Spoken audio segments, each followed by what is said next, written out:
Menteri Pertanian Andi Amran Sulaiman menghadiri panen raya padi di Kabupaten Blitar, Jawa Timur. Selain itu, Mentan juga memberikan bantuan 2 buah mesin penanam padi kepada para petani agar lebih mudah dalam bercocok tanam untuk meningkatkan volume hasil padi.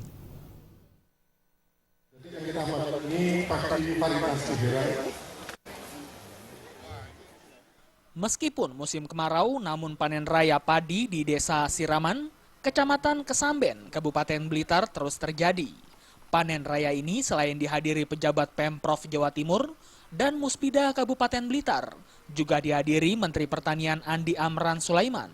Di sela-sela kehadirannya ini, Mentan memberikan 2 buah mesin penanam padi kepada para petani. Bahkan Andi juga mempraktekkan langsung mesin penanam padi tersebut ke dalam sawah yang penuh lumpur.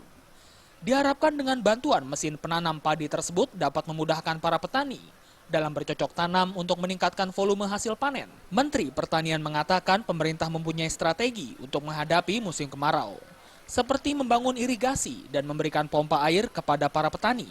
Terbukti hingga saat ini, Indonesia belum impor beras dari negara lain. Padahal tahun 1998 kemarin, Indonesia mengimpor 7,1 juta ton beras dari Filipina. Seperti Blitar ini ada 500.000 hektar di daerah Jawa. 500.000 hektar ini kita optimalkan.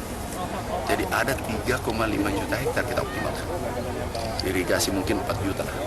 Semua kita optimalkan. Jadi kita tidak boleh berpangku tangan. Pasrah dengan keadaan. Hasilnya sampai dengan hari ini kita bandingkan El Nino 98. 98 itu kita impor 7,1 juta ton.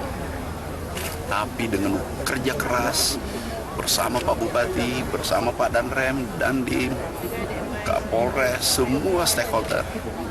Ini hasilnya adalah sampai dengan hari ini belum ada impor. Swasembada pangan menjadi salah satu program yang dijagokan pemerintah di bawah kepemimpinan Jokowi.